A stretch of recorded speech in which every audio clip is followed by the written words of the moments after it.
Hello, welcome back to Brass Hall for another Bartender Sessions. I'm Wolfman. Today I'm going to be making a drink. It's a Brass Hall original cocktail called the Philly. Now this drink was made for one of our regular customers. And we're going to start off with a glass of ice. And this has Deep Eddy lemon, 1 ounce.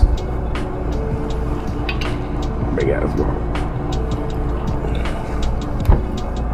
1/2 ounce of peach schnapps,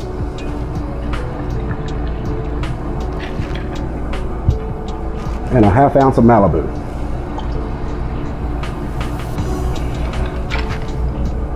Then we just top it off with a little pineapple juice.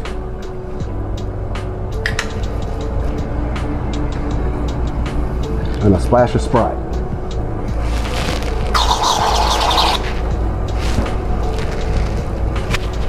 And there you have it. That's called the Philly.